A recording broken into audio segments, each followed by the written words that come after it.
What's up, everybody, and welcome back to the next episode of Don't Do That. Don't do that. Right here on 16 TV for Mad as Hell Monday. We're mad as hell. Because you should be mad as hell, especially with everything that's going on right now as we speak. So, as we go on, before we light her up, I know we got a little bit longer, but it is, however, going to be Candy Bones is going to be the smoke of the ep, and we get it from House of Dank. That is the spot. That is the spot. The spot. House of Dank, good smoke, good deals. Okay, so how shall we do this, sir? We shall go with me. Shall we? Yes. All right, let's do this. We shall. All right, let's send a hefty shout out to someone that I have been blessed to get to know. Oh yeah, who is this? It is a viewer by the name of 11 Stories Up 38. And they... Oh, that bitch. Yeah. Oh, sweet. So 11 Stories Up 38 is just a random person. She doesn't have any subscribers. They're just a viewer. They're just a spectator. Oh, where's the smoke, babe? Oh, yeah. Wolfsbane has it. Okay, where's the lighter? I have that. So, okay. This viewer wanted to criticize me on the numbers that I had. And she wanted to ask me where I'm getting my numbers. And she specifically wanted to know what's the percentage of Black people that are on Snap, and what's the percentage of white people that are on Snap. Well, funny. It was as difficult as picking up my phone and putting it to my face and asking, so she could have done it herself. But I'm here. Here we are. I'm here. That's what I do. So I'll do it for you. 37%. Okay. The highest number of people that are receiving SNAP benefits, and you can tell by how smug I'm looking, that it's going to be white people. Okay? So those are the people that need to work. White. Those are the people that need to work harder, because all of you have been saying they just need to work harder and pull themselves up by their bootstraps. All right. Okay, so 37%. Actually 37.6, so it's 38%. Okay? 38% would be white people. Okay? And then there is 26% that is African American, and 16% that is Hispanic, and the remaining percentile would be everyone else. So just so you know, it is white people. It is 37.6%, and that is the National Welfare. Let's see. Did I write that down? U.S. Welfare Stats, 2025. Well, damn. So that's this year, and now you know, and knowing's half the battle. G.I. Joe. Yeah. So, yeah, that part. But no bueno. This is, I personally don't like to have to do this, but I've got to give a donkey of the day, no bueno, to one of my sisters out here. One of my sisters out here in Saginaw, Michigan, at the McDonald's. I saw the situation on TikTok. It's a couple days ago.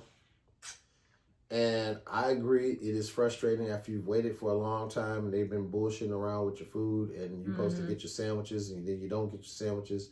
But that is a company problem. If I pay you for the sandwiches and then breakfast cuts off at 10:15, and so then you're going to credit my card, which may or may not come back on in a day or so. But then I'm walking out with no sandwiches and just my coffee. That is going to be frustrating. Yes. But the reason I'm giving sis a donkey of the day is because you don't get frustrated and throw scalding hot fucking coffee on someone's back, man. This is the shit that they be talking about. When you lose your temper and do stupid shit, then you play right into the hands of everybody that's going to blow that whole thing up, and then just you becomes all of us. just you becomes all of us. They don't do that with their own. No, exactly. If one of them do something, then it's just that one.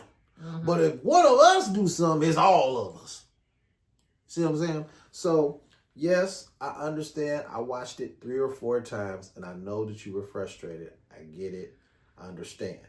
But you cannot throw scalding hot coffee on someone's back. So, she's well known in the area, and they was able to just identify her and come and pick her right up. So, I mean, it's detrimental to yourself, sis. It's detrimental to yourself. And I just wanted to do this just to let y'all know that I am capable of seeing one of my own people do something fucked up and being able to, how you put it back? It's my place to check my race. Oh yeah. So there you go. It's my place when it comes to you dumbass white people out here. It's my place to check you or dumbass too. Now I got one last thing to say, and then I'm gonna hand it to Potts before she hands it back to me. Now, there's another. This is 2 days ago for the lady that threw the hot coffee. Okay, 1 day ago. Wow. ICE agent. I seen this video. Grabs a father by his neck so tight that the father goes into a fucking seizure. And do you know what the ICE agents do? They're still trying to rip the child out of the father's arms, still trying to get to the mother who was the target.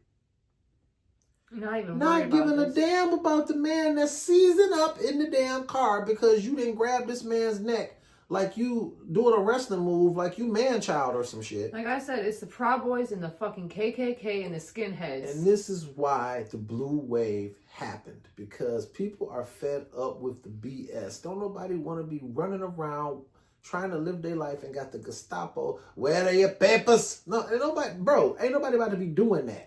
You studied Germany, you studied Hitler, you thought it was cool. We don't. Not at all. Soon as we can get your ass out of the White House, you're out of there. Like they say in baseball, you're out of there. Stephen Miller said it too. He already said, if we don't win the midterms, then a lot of y'all y'all going to jail. And I can't wait to see it. I'll be sitting there eating my popcorn. And here's the thing. Do you think that the people that did not show up to vote won't show up to vote so your ass go to jail? We will set our fucking phones to be at the poll just so your ass have to deal with them 34 felonies.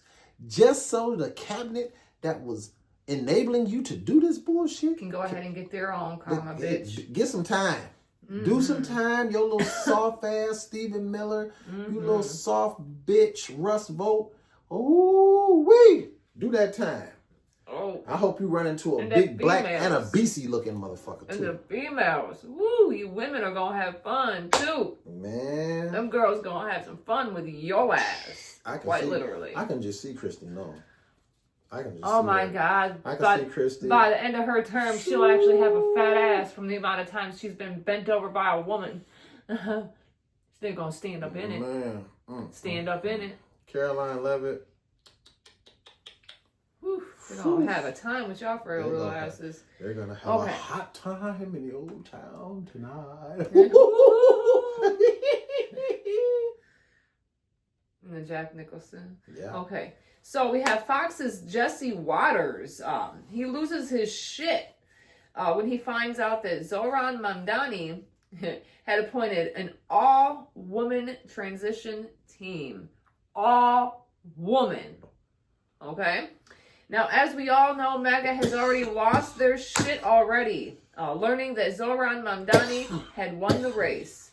But now they're losing their shit that he appointed an all-woman team. Turn the volume up. Now, that's what I call a radical communist right there. Let's hire an all-woman team. All right. Now, in a recent episode of The Five on Fox News, Waters expresses his thoughts by pointing out that a lot of Mamdani's supporters were not born in America and were here now. He had also put out there that these people were mainly Black and Hispanic, also with many,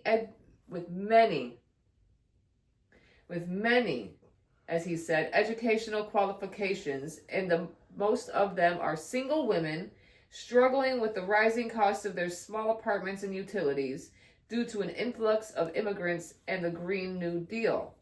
Now, in his most misogynistic manner, he expressed in a statement that these women could have improved their circumstances, suggesting that they had the wrong degree, and stated, so, the Mamdani coalition, a lot of them are women. So let's talk about these single women, because they were the force. They were the force here. You are in an apartment. It's small. It's very small, and it's very expensive. And you haven't gotten married and had kids and moved out to the suburbs like everybody else. So you are in a tiny apartment, and the apartment is getting really expensive because of all these migrants are here now. And it's also expensive because of the Green New Deal. So your utilities are high, and you've got the wrong degree. You should have gotten a degree in like chemistry, biology, finance, computer science, something useful in this high-tech AI economy. No, you got a degree in like Southeast Asian feminist literature. Now, some of the women had some stuff to say when it came to that on X. One woman said, any woman, single or married, should tell you to go to hell. And this is polite. How dare you? Sexism has never been so blatant in a TV person, journalist, or anchor is not a word applicable to you. Another person stated too, he's the dumbest, most openly bigoted host on Fox. He managed to blame every typical right-wing scapegoat while missing the biggest real reason. Landlord greed. So, Mamdani's transition team is as follows. Ladies, congrats, by the way. Lena Khan, Maria Torres Springes, Melina Hartzog, Grace Bonilla, and Ellen Leopold. Congratulations, you guys. And to all you misogynistic, dick-swinging bastards, how does it feel to be ran by a group of women with a man above them? Me personally, looking at what we're dealing with now. Oh, God, yes. I would have much rather have Kamala in office. Yeah. Or should I say, I would have much rather had Kamala in office. Facts. On to you, good sir. Now, I wanted to pose a question. And I posed this question once before. Why is it whenever we say pro-black, it means something completely different than when they say pro-white? Pro-black means you're down for the cause. You're pro-black people. You're anti-racism. You are Antifa. Right, I suppose. No, dude, Antifa is everything that pro-white isn't. But when you're pro-white, that means you're anti-other races. It doesn't mean you're just pro your race. I know. Being pro your race when you're pro-white means anti-black, anti-brown, and so on. Yeah. So we had groups like Black Panthers. They were doing food drives, protect the neighborhood, policing their own neighborhoods.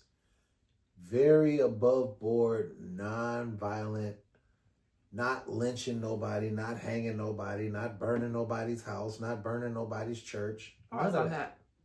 The only time things ever needed, respectfully, when it needed to get violent was whenever you decided you wanted to start something and FAFO. Keep your hands to yourself and you won't get your ass whooped. Continue. That's pretty much, yeah. Now, we had groups like Black Lives Matter. And the first thing that white people want to say is, oh, well, then you stole a bunch of money from your own. Okay, so I'm actually going to, because I'm tired of hearing that, look deeper into that and see exactly what happens. But let's say that someone was actually human, or a couple people were, low grade, and did something underhanded. Are you trying to tell me that nothing underhanded happens in any of the organizations that you guys put together? Knowing damn well that there's plenty of child PDDs. I could go into detail of a whole charity. There was a clip where Rosie O'Donnell said something about Donald, that there was they can't even do charities because they were stealing from children. They were stealing from a charity. They're not even allowed to do a charity in New York anymore. Okay. So, but when you do the pro-white thing, you have the Ku Klux Klan. These groups, the Proud Boys. These groups, I see the skinheads.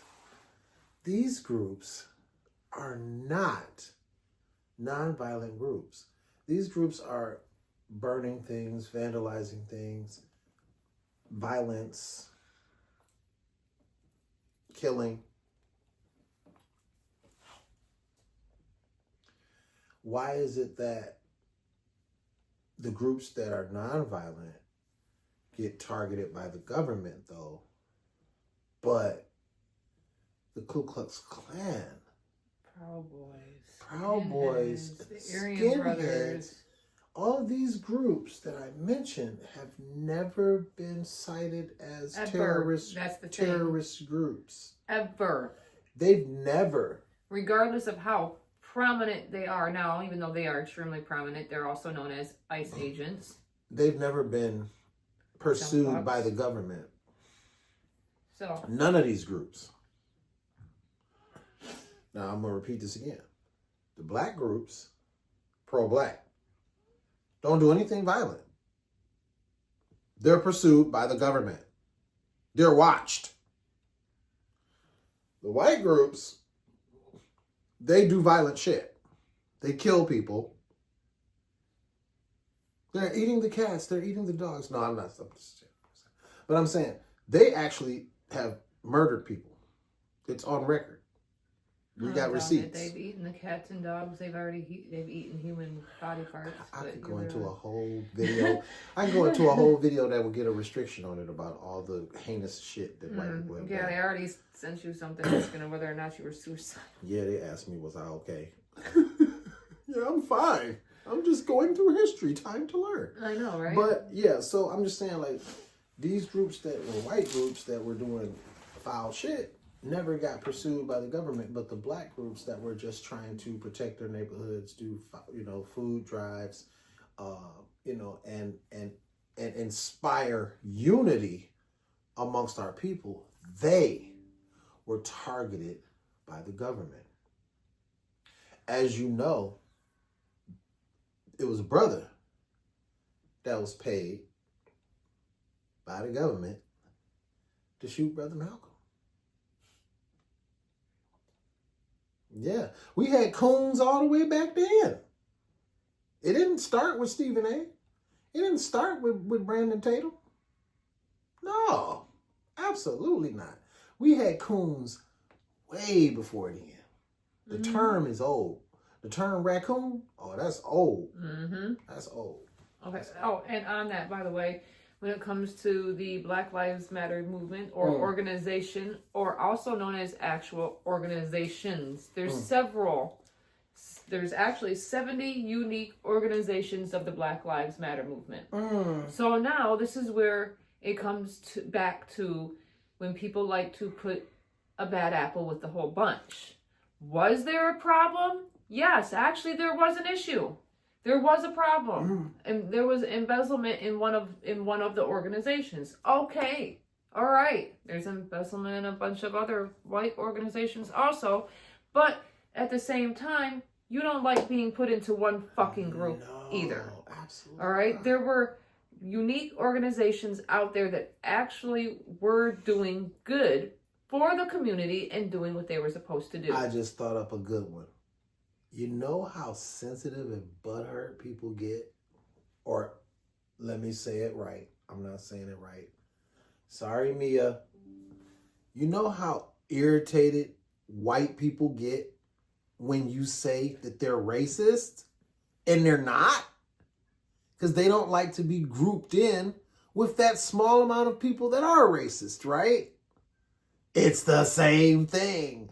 We don't want to be grouped in with everyone that does fucked up shit, just like you don't want to be grouped in with everyone that does fucked up shit. If they look like me and they doing fucked up shit, doesn't mean I'm doing fucked up shit. If they look like you and they doing fucked up shit, doesn't mean you're doing fucked up shit. See how that works? Everybody's not the same. Oh my God, did you have an epiphany? Was that a revelation? I think it was. You're welcome. Okay. You're welcome. Exactly. Okay, so the last thing I got going on here. So as of Saturday, all right, this is not 100%, but at the same time, it's still bad enough to know that it's probably risen by the time I got done talking about this.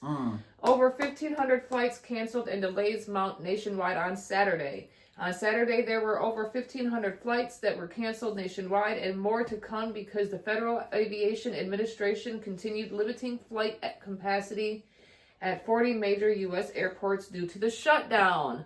Because people aren't gonna work without getting paid. During the holidays. Fridays toll was 1,014 cancellations, and Saturday was 1,521 flights that had been canceled nationwide, and more than 6,400 as of Saturday were delayed. You know what they're doing? The people not showing up are staffing issues in air traffic controller towers and centers, because there's not enough people to be able to watch and make sure don't nobody, do stupid shit. Okay, so now on Saturday there were over 40 air traffic control staffing triggers, and there were staffing related ground stops at airports across the U.S. On Saturday, Delta had about 7% flights canceled and 30% delayed. America Airlines and United had about 3% of flights canceled, 30% delayed. And Southwest had about 3% canceled and 25% delayed. Transportation Secretary Sean Duffy said, "My hope is that this government shutdown will end soon and we can get back in the business of letting Americans travel." I hope so too. How about you guys agree on all these stuff that's going on in the shutdown? And that does include parts of healthcare. Okay? So, now in this, if this continues, they are expecting more than 10% of their flights canceled if controllers keep calling out in higher numbers. Duffy said that the FAA has asked private jets to avoid flying at the 40 airports impacted by the flight reductions, and private jets have been on board with that plan. Now, Duffy also stated, "We have international agreements that we abide by, and because of those international agreements, I'm not going to impact those international flights. And because if I do, what will happen is we have other countries that are waiting to have a breach of those contracts from the U.S. so they can cut down American flights. And then that would have a very long-lasting impact on our ability to send travelers from the U.S. to those partners that have the agreements." So, mind you, again, there is parts of healthcare acts that are in fact due to the shutdown. Stop thinking that illegal immigrants, as we'll call them, whatever, people that don't have American status, okay, are going to get health care, because that's not the case. Look, this is trigger words for you. They say stuff to get you to panic, okay? Think it through. Do you know how many loops and how many hoops you have to jump through and jump over in order to get healthcare? Let alone food stamps. Do you realize all of the forms and all of the paperwork that you have to have and everything that you need in order to be able to get healthcare? It's not as easy as, hey, I want healthcare. I'm an illegal. And they're going to give it to you. Think it through. But you know what's funny? Is that you were very willing to let the South African white people come over here I'm telling and get all this bullshit while we suffered. How's that Argentinian beef, you guys? all of this is Farmers. it's right in your face. You know, you go to the car lot and the used car salesman is talking his talk. And he's at some point, you have to wake up. Calgon, wake up. It's not real. How much money is he spending? Argentina can get money. Oh yeah, they can get our money all the time.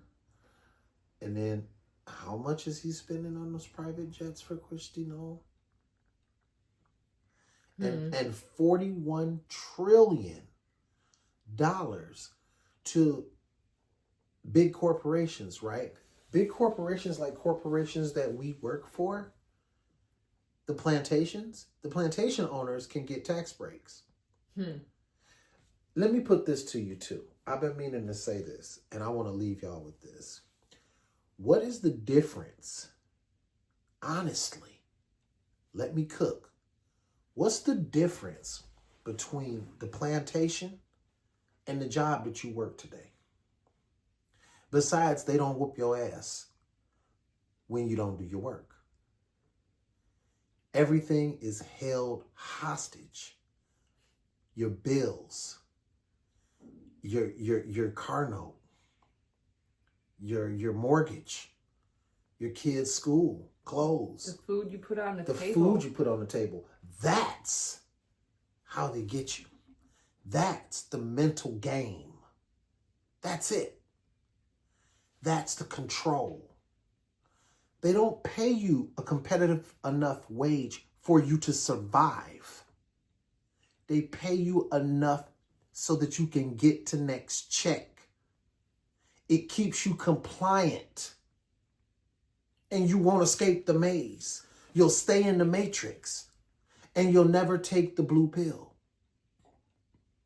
Or was it the red pill? This is why when you start to deviate from the norm and you say, I'm going to start my own business. Do you know what everyone tells you? You can't do it. You can't do that. Oh, that'll never work. Oh, it'll never work. Because they're scared. Going outside of the norm is scary. But the reward is paramount. It is monumental when you can say, I'm my own boss. I don't tell myself that I have to do anything. I'm my own boss. I'm not going to work for a company for 30, 40 years and get a jacket and a letter saying thank you for your service and never get respect. What? You're a worker bee. Did you think that you weren't on a plantation because everyone's not the same color? It's not about color. That's where you've been fucking up. It's not about color. It's about social class. This is capitalism. It's not about your color. It's about this. Facts. It's not about that. They don't care about us down here. And until we figure it out, that the corporations, that capitalism is the actual enemy, as long as we keep fighting each other, they get rich. They get $41 trillion in tax breaks. But people that need food to feed their family, they can't get it. People that need health care that might die, they can't get it. Wake up. Wake up. Wake up. All right, guys. Mad as hell Monday. You should be mad. Everybody is affected. We mad as hell. Yeah. All right, guys. Thanks again for coming out and seeing us. Don't forget to like, comment, share, subscribe, and get notified for each and every time we drop new content for you. And we will see you next time on Wicked Wednesdays. Yeah. Peaces.